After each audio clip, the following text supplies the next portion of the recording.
Hello and welcome to my channel. আমি ইশরাত আছি আপনাদের সাথে। তো গত পর্বের ভিডিওতে আমরা বুটস্ট্র্যাপিংটা করেছিলাম, কিভাবে কি কি ফাইল আমাদের লাগবে, কিভাবে আমরা ফোল্ডারটা অর্গানাইজ করব সেগুলো। সো এখন আমরা দেখব যে কিভাবে কিছু কমন যে কাজগুলো করতে হয় সিএসএস এর ক্ষেত্রে সেগুলো আমরা করব। সেজন্য আমি পেজটাকে ওপেন করে নিয়েছি। তো প্রথমে একদম সর্বপ্রথমে আমরা দেখব কি ফন্ট ইউজ করা হয়েছে। তো হেডিং এবং প্যারাগ্রাফে কি ফন্ট ইউজ করছে সেটা দেখব। সেজন্য আমি একটা হেডিং দিচ্ছি। হেডিংয়ে গিয়ে এটা হচ্ছে পপিন্স ফন্ট, এক্সট্রা বোল্ড নেওয়া হয়েছে।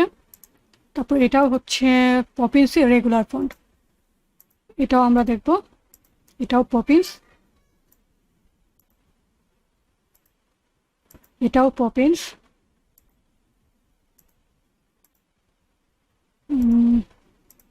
সবগুলো পপিন্স ইউজ করা হচ্ছে। সেমি বোল্ড রয়েছে, বোল্ড রয়েছে, এক্সট্রা বোল্ড রয়েছে। তো দেখে ফরম্যাটগুলো নিতে হবে। বোল্ড রয়েছে, তাই না? তো আমরা বুঝতেই পারছি একটা মাত্র ফন্ট ব্যবহার করা হয়েছে। এখন যদি দুইটা ফন্ট ব্যবহার করা হয়ে থাকে সেটাও আমরা দেখব কিভাবে নিব। তো আমরা এটা নেওয়ার জন্য অবশ্যই ফন্টস গুগল ফন্টে যাব, fontsgoogle.com, অথবা আপনি সার্চ করতে পারেন গুগল ফন্ট লিখে, তাহলে আপনি পেয়ে যাবেন। এখানে গিয়ে আমরা লিখবো হচ্ছে পপিন্স, ক্লিক করব। ক্লিক করার পর আমাদেরকে নিতে হবে কি রেগুলার ফন্টটা নিতে হবে, তাই না? Regular, right. তারপর সেমি বোল্ড নিতে হবে, আমরা দেখেছি এটা আছে। বোল্ড নিতে হবে, তারপর এক্সট্রা বোল্ড নিতে হবে। এই স্টাইলগুলো আমাদেরকে নিতে হবে। নেওয়ার পর আমরা ইম্পোর্টে যাব। ইম্পোর্ট থেকে এটুকুকে কপি করব। আমরা সিএসএসে অ্যাড করার চেষ্টা করব সবসময়। এখানে দিব ফাইন। তারপর হচ্ছে ফন্ট ফ্যামিলি, এটা নিয়ে নিব। এখানে বডি লিখব, বডি টিপের মধ্যে ফন্ট ফ্যামিলি দিব এটা। আর হেডিংয়ের মধ্যেও আমরা দেবো heading H1, H2, H3, H4, H5, H6 font family এটাই আসবে, কিন্তু ফন্টও একটা ভিন্ন, তাই না? তো আমরা দেখছি। এখন যদি দুইটা ফন্ট নিতে হয় সেক্ষেত্রে আপনি কী করবেন সেটা আপনাদেরকে একটু বলে দিচ্ছি। তো আমরা এখানে একটা ফন্ট নিয়েছি, তাই না? এখানে আবার যাব। ধরুন আমাদের লাগবে হচ্ছে অন্য একটা ফন্ট, তো রোবোটি হলো। তো রোবোটোটা নিব, একই সাথে নেওয়ার চেষ্টা করবো। একই সাথে নেওয়া ভালো। অনেক সময় যদি থিম ফন্টে সাবমিট করেন সেক্ষেত্রে এটার জন্য সাবস্ক্রিপশন দিয়ে থাকে। ধরুন আমি এটাকে নিচ্ছি, এটাকে নিয়ে একইভাবে জাস্ট এখান থেকে কপি করব, স্টাইলটুকু যে ইম্পোর্টে গিয়ে কপি করব, আর এখান থেকে ফন্ট ফ্যামিলিটা নিয়ে নেব। ওকে, ফাইন। তো আমরা বুঝতেই পারছি কীভাবে ফন্টটা নিতে হয়। এবার ফন্টের স্টাইলগুলো করে ফেলি। তো এটাতে কিছু হালকা কাজ করব, কমেন্টিং করব। টেমপ্লেট নেম দিব, আমাদের যে টেমপ্লেট নেম সেটা। Author name, author URL, version, version হচ্ছে 1.0 অবশ্যই। তারপর হচ্ছে কিওয়ার্ড,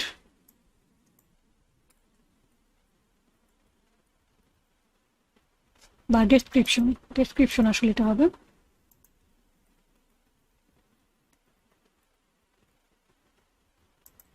এইভাবে কিছু টেমপ্লেটের নাম, description, author name, author URL, ভার্সনটা আমরা দিয়ে নিব। ওকে, তো আমরা পরবর্তী কাজগুলো করি। বডি ফন্টের, বডি মানে হচ্ছে ওটা ফন্ট ফ্যামিলি দিয়েছি, তাই না? ফন্ট ফ্যামিলি দিয়েছি, ফাইন। এবার হচ্ছে আমরা ফন্ট সাইজটা নেব। এটার ফন্ট সাইজ আমরা কত দেবো? প্যারাগ্রাফের যে ফন্ট সাইজ থাকবে সেটাই আমরা দিব। তো প্যারাগ্রাফের ফন্ট সাইজ এখানে আছে 18। তো ব্যানারের বাইরে দেখবো, সবগুলো দেখবো, কারণ ব্যানার অনেক সময় বেশি থাকে। 16 রয়েছে। ওকে, ফাইন। এখানেও কত রয়েছে? এখানে সম্ভবত একসাথে টেক্সটগুলো নেওয়া। এখানে 16 রয়েছে, এবং এখানে একটা কালার রয়েছে, এবং লাইন হাইট রয়েছে 36। সো আমরা বুঝতেই পারছি যে এটা হচ্ছে আমাদের font size, main font size. তো আমরা এখানে দিব ফন্ট সাইজ 16 পিক্সেল, আর কালারটা দিয়ে দিব। কালার কোডটা আমি এখান থেকে কপি করে নিয়েছি। আর ফন্ট সাইজের সাথে লাইন হাইটটাও দিয়ে দেবো। লাইন হাইট ছিল 36 পিক্সেল। তো এটা কিন্তু প্যারাগ্রাফেও যাবে, এইটুকু নিয়ে আমি প্যারাগ্রাফেও দিয়ে দিব, একসাথে করে ফেলছি। তো এটুকু হলো। এবার হেডিং নিয়ে আমাদের কাজ করতে হবে। আমরা প্রথমেই দেখব যে প্রত্যেকটা হেডিং এর ফন্ট ওয়েটটা কত। এটা যদি আমরা দেখি, বোল্ড, এটা হচ্ছে আবার semi bold, semi bold, bold,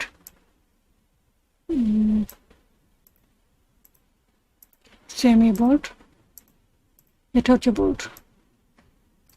তার মানে আমরা বুঝতে পারছি সবগুলো হচ্ছে সেমি বোল্ডে যাবে, আর সেকশন যে হেডিংগুলো আছে সেগুলো শুধুমাত্র বোল্ডে যাবে এবং ব্যানারটা যাবে এক্সট্রা বোল্ডে। সো আমরা কমন ফন্ট ওয়েট হিসেবে আমরা নিতে পারি হচ্ছে ফন্ট ওয়েট 600, মানে সেমি বোল্ড। সবগুলোর ফন্ট ওয়েট এখন 600 করে পাবে। আমাদের প্রয়োজন মতো আমরা ফন্ট ওয়েটটা দিয়ে নিব। ওকে, ফাইন। এবার আসবো ফন্টের সাইজ সম্পর্কে। যেমন H1 ট্যাগ, H2 ট্যাগ, এগুলো আমরা ফন্টের সাইজটা ডিফাইন করে দেবো এখানে। তখন দেখবো কোনটাকে আমরা হেডিং 2 নিব, কোনটাকে হেডিং 3 নিব, একটু দেখতে হবে আমাদেরকে এখানে। তো এটাকে যদি আমরা হেডিং 1 ধরি, প্রথমেই 60, 75 এক্সট্রা বোল্ড। আর এখানে আবার একটা কালার রয়েছে, তাই না? কালার রয়েছে। তো আমরা আরো কিছু দেখি, সেকশন হেডিংয়ে দেখি 50 কালার রয়েছে। তো কালার কোডটা কিন্তু আমরা কমন হিসেবে নিয়ে নিতে পারি, তাই না? যেহেতু প্রত্যেকটা হেডিংয়ে রয়েছে, সো কালারটা কমন হিসেবে আমরা একসাথে গ্রুপ আকারে নিয়ে নিচ্ছি। এটাকে বলা হয় গ্রুপ সিলেক্টর। তো এটা হেডিং 2 রাখতে পারি আমরা। এটাকে কি রাখতে পারি? 20 পিক্সেল। ওকে, ফাইন। এটা কত? এটাও 20। এখানে একটু সময় লাগবে আমাদেরকে, প্রত্যেকটা জিনিস ধরে ধরে দেখতে হবে। 20, এখানেও 20। এটা কত? 20, এটা 48। তো এখানে প্রথমটা H1 ধরলাম আমরা, এটাকে H2 ধরবো, H2 50, তাহলে H3 হিসেবে 48 রাখতে পারি, তাই না? তো আমরা এখানে করব H1। আমরা যেটা করব, প্রথমেই দেখার সময় প্রত্যেকটা লিখে রাখবো, তাহলে আমাদের বুঝতে সহজ হবে। 60, 75। আমরা যদি নিউ টেক্সট ডকুমেন্ট করি, 60, 75, এইভাবে প্রত্যেকটা দেখার সময় লিস্ট আউট করে রাখতে পারি, যাতে করে আবার পিএইচডিতে আসতে না হয়। অনেক সময় আমরা ভুলেই যাই যে কোনটা কি ছিল। 50, নেক্সটটা হচ্ছে H2 50, একটা লাইন হাইট দেব 60 পিক্সেল, 10 পিক্সেল বেশি দিব। দেন এটা দেবো H4 20, H4 দেব 20 পিক্সেল, লাইন হাইট দেব 30 পিক্সেল। বেশিরভাগ ক্ষেত্রেই দেখবেন যে 20 থেকে 10 পিক্সেলের বেশি থাকে ফন্ট সাইজ থেকে লাইন হাইট। এখানে কোনো কারণে বেশি আছে,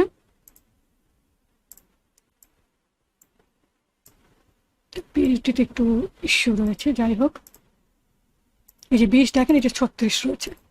তো এটাই হচ্ছে মেইন ফন্ট এর লাইন হাইটটা। তো আমরা এটাই নেব। দেন আমরা এই 3 কোনটা দেখেছিলাম, এই যে এটা ডাউনলোড অ্যাপ 48, 58, 48, 58। এটা কত আছে? 30 রয়েছে। এগুলো আমি কন্ট্রোল অল্টার প্রেস করে মাউস নিলে এভাবে দেখাচ্ছে। তো এই যে এখানে যদি ফটোশপে আপনি অটো সিলেক্ট রাখেন, তাহলে আবার এখানে ক্লিক করলেই চলে যাবে। ফাইন। লেয়ার নাকি গ্রুপ সেটা সিলেক্ট করে দেবেন, তাহলে লেয়ারে সিলেক্ট করে লেয়ারে যাবে, গ্রুপে সিলেক্ট করলে গ্রুপে যাবে। ওকে, ফাইন। তো এগুলো আমরা নিয়ে নিচ্ছি। এটা নেওয়ার জন্য আমি ফন্টের font size 60 pixel, line height 75 pixel, তারপর 50, 60। এটাকে ডুপ্লিকেট করে নিই 50 60 বা 65 সবগুলো তো 15 করে নেওয়া আছে, তাহলে 65 নিই আমরা, যেহেতু দেয়া নাই। তারপর 20 36, আচ্ছা এটা H2 হবে। লাইন হাইটটা ডিফাইন করে নেওয়া খুবই ভালো, এটা H4 হবে। 20 36 48 58 48, এখানে দেবো 48 48, এখানে দেবো কত 58।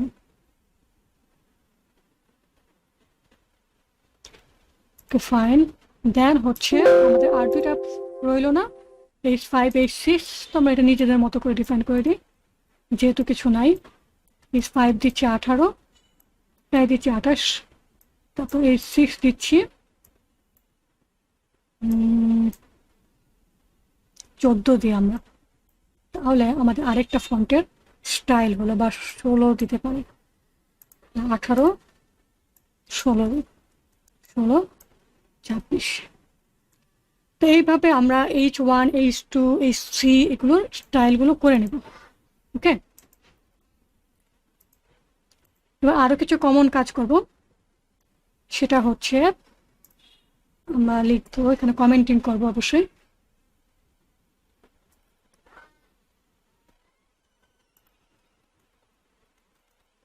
কমন স্টাইলস, কমন স্টাইলের মধ্যে অন্যতম হচ্ছে একে আমরা ট্রানজিশন দিয়ে রাখবো অবশ্যই।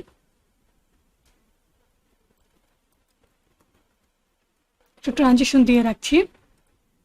এখন আরেকটা বিষয় রাখবো, সেটা হচ্ছে H1 H2 H3 এর ভেতর আমরা অনেক সময় রাখি, তাই না?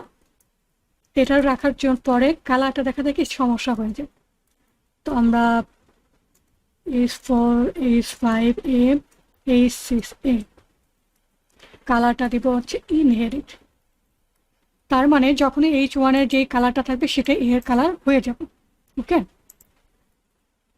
তারপর UL এখানে বুটস্ট্র্যাপের একটা মার্জিন থাকে, তো মার্জিন 0 করে দিব, প্যাডিং থাকলে প্যাডিংটা 0 করে দিব, আর হচ্ছে আমরা লিস্ট স্টাইল টাইপ নান করে দিচ্ছি। দেন আরও কিছু কাজ করবো, যেমন এর হোভারটা রাখবো, এর হোভারে কোন কালারটা থাকবে সেটা আমাদের ডিফাইন করে দিতে হবে। কিন্তু প্রাইমারি কালার সেটা কোনটা সেটা আমাদেরকে বুঝতে হবে। এখানে দুইটা কালার থাকবে, তো প্রাইমারি কালার হচ্ছে যেটা বাটনের কালার, তো বাটনের কালার যেহেতু প্রাইমারি কালার, তো আমরা এই কালারটা নিয়ে নিব, কালার কোডটা। এই কালার কোডটা নিয়ে এর হোভারে দিব, কালার দিব হচ্ছে এটা, হোভার করলে এই কালারটা পাবে। তারপর আরো কিছু কাজ করব, যেমন হচ্ছে বাটন ফোকাস, তারপর হচ্ছে বাটন হোভার,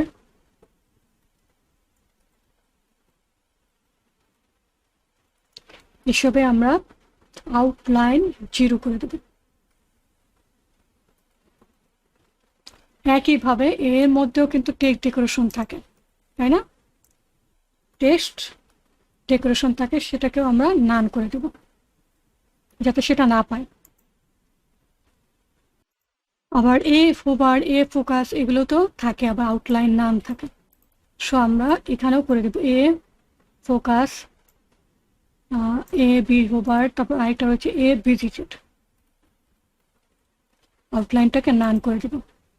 আর একদম শুরুতে একটা কাজ করবো, সেটা হচ্ছে বডি এর পর বা বডি এর শুরুতে এখানে HTML দেব, ওভারফ্লো এক্স দিব, হিডেন। এটা করার কারণ হচ্ছে আমাদের নিচে যাতে হরিজন্টাল বার চলে না আসে, আমাদের নিচে যাতে যেরকম এখানে যেমন একটা বার রয়েছে, এটার মতো যাতে নিচে কোনো বার চলে না আসে, সেজন্য আমরা এটা দিব। এবং বডিতে আমরা উইথ দিব 100%, এইভাবে দিয়ে নেব। এরকম কিছু কাজ করে নেব। আর যে কাজগুলো আমাদের লাগবে কমন কাজ, সেগুলো আমরা কাজের মাঝখানে করে ফেলব। প্রত্যেকটা কাজের মাঝখানে আমরা দেখে নিব কখন কোনটা করতে হয়। তো আশা করছি এ পর্যন্ত বুঝতে পেরেছেন কি হচ্ছে। তা আপনি এই কাজগুলো করে ফেলবেন অবশ্যই। দেখা হচ্ছে পরের ভিডিওতে। ধন্যবাদ সবাইকে।